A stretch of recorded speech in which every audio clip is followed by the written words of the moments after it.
Fernando, nuestro corresponsal en Venezuela, que ya lo vemos ahí, que le han pasado hartas cosas durante el último tiempo a Fernando. No está fácil el tema del periodismo en Venezuela. Fernando, te saludo desde acá. Buen día. ¿Cómo está la situación hoy día y cómo está principalmente con el tema de los presos políticos que fueron liberados durante la última jornada?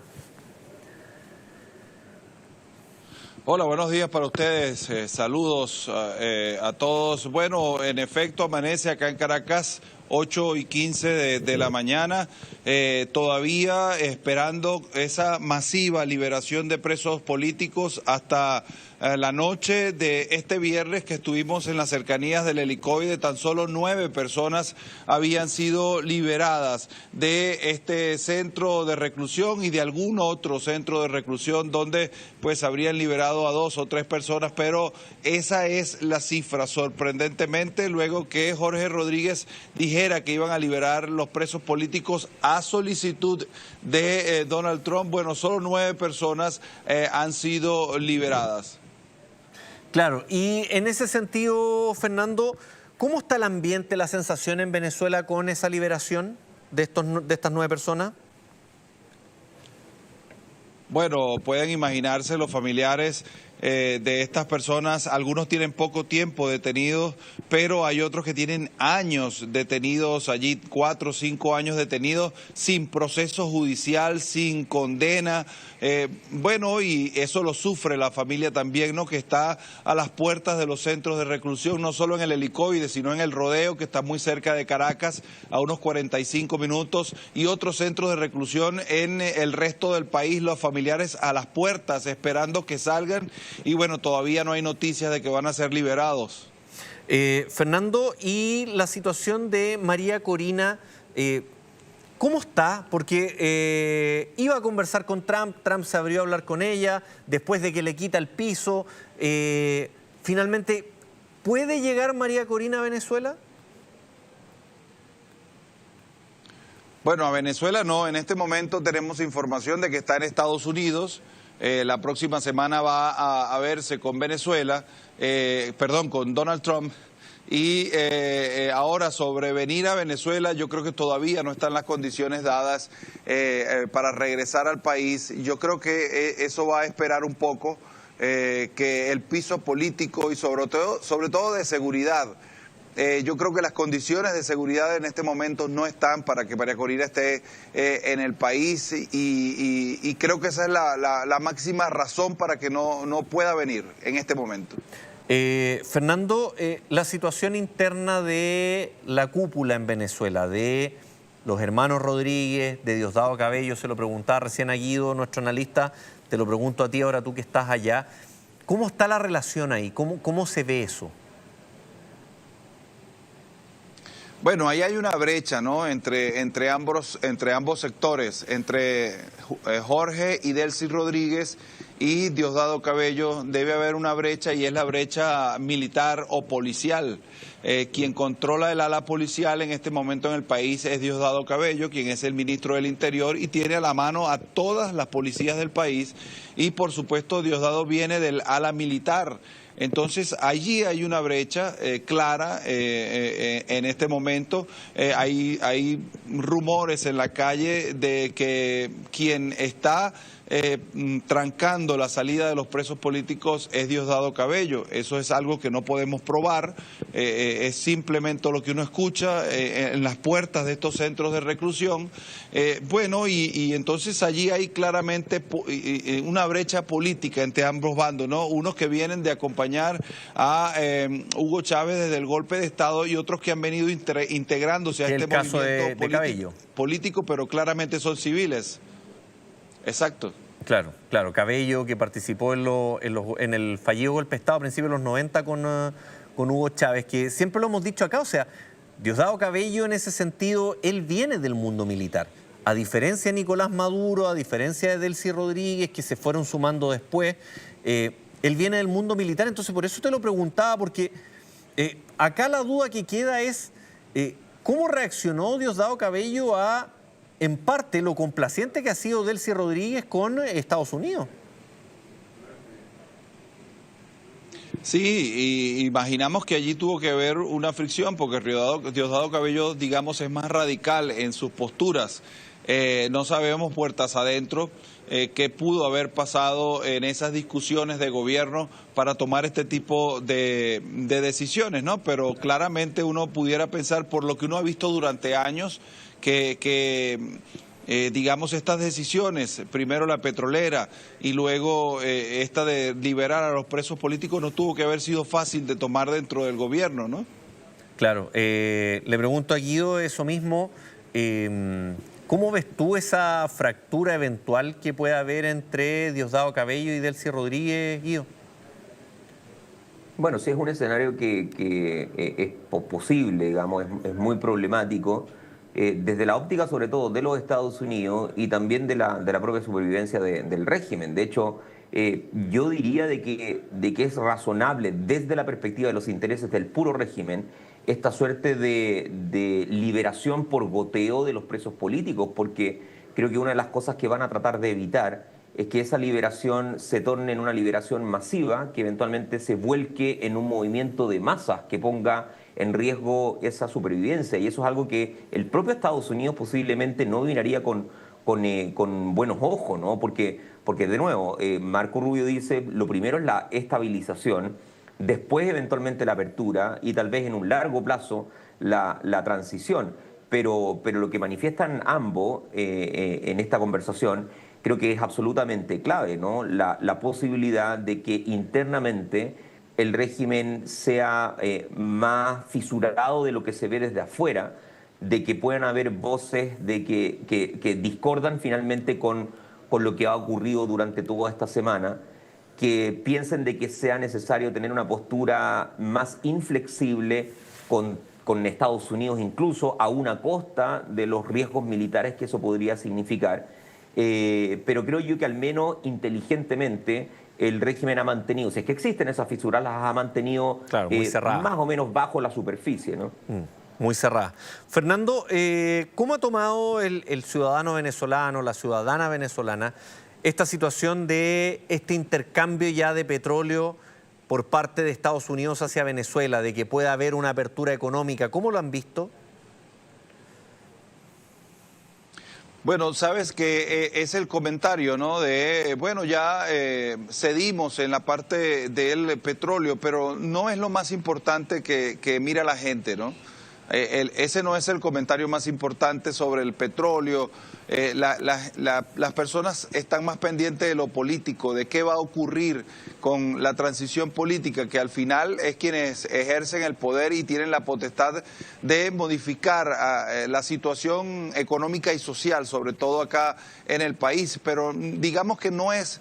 Digamos, en el Vox Populi no es el comentario más significativo, ¿no? El venezolano en este momento se centra más en lo político y en cuanto a cómo puede mejorar la economía en el país, que es lo que lo golpea más fuerte, ¿no? Y en ese sentido, el tema seguridad, ¿cómo ha estado? Porque recuerdo que los días anteriores hubo algunas movilizaciones, hubo algunas protestas. A ti mismo tú te viste bien complicado en algunos despachos. ¿Cómo está esa situación actualmente, Fernando? Muchísima policía en la calle, Policía Nacional, DGCIN, SEBIN, hay muchísima presencia en la calle. Militar no, los militares no están en la calle, más allá de estar resguardando los edificios gubernamentales, uno no ve militares en la calle, pero sí muchísima policía. Hoy, igual que ayer, igual que anteayer, habrá una movilización del gobierno, bueno, en apoyo a Nicolás Maduro y a Delcy Rodríguez. Entonces, hoy también va a estar un poco complicado, digamos, el centro de Caracas, porque cada vez que hay una movilización trancan las calles para que la gente pueda marchar y hay entonces, está eso. Obstaculizan el tránsito para eso, pero también está la masiva presencia policial en la calle. Fernando, teníamos por ahí algunos de los momentos que te ocurrieron esta semana. Hubo uno de ellos que fue afuera del helicoide. Mira, ¿podemos revisarlo y que nos cuentes, por favor, cómo fue esa situación? Mira, veámoslo. Se encuentran algunos presos políticos detenidos. El día de hoy el señor Jorge Rodríguez ha dicho que van a, digamos, liberar algunos presos políticos. Perdón, no me puedes tocar el equipo, no me puedes tocar el equipo, no me puedes tocar el equipo, no me lo puedes tocar, no me lo puedes tocar y listo. No me puedes tocar el equipo de esa manera. Usted nos dice y nos retiramos, pero no me lo listo. Pero estoy grabando en este momento, no me puedes tocar el trabajo, más nada. Fernando, estabas afuera del helicoide, llegan funcionarios del ejército, de la policía. Cuéntanos, ¿cómo fue la situación? Sí, bueno, estábamos, digamos, posicionándonos, ¿no?, para enviar un trabajo que me habían pedido nuestro editor Pablo Cuellar. Y en ese momento, bueno, cuando nos vieron allí, éramos los primeros 4 o 5 periodistas que estábamos en el lugar. Y bueno, nos estábamos colocando para cada quien hacer su trabajo. Inmediatamente salió miembros de la policía allí al lugar para que nos fuéramos del sitio, para que nos colocáramos muy lejos, como a 2 cuadras de allí, donde no se ve la puerta del helicoide, y es donde finalmente hemos terminado haciendo el trabajo. Si ustedes ven lo que hemos hecho durante estos días y sobre todo en la noche, estamos en una avenida muy lejos del helicoide, bueno, porque hasta allá nos llevó la Policía Nacional. Entonces hubo allí una especie de forcejeo con una funcionaria mujer que intentó agarrar el trípode donde está el equipo con lo que transmitimos.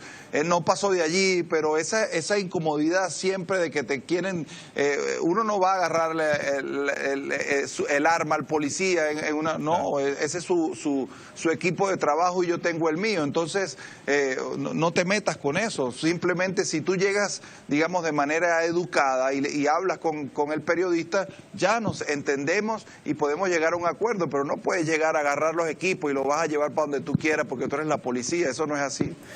Fernando, ¿y la situación de la prensa internacional cómo está?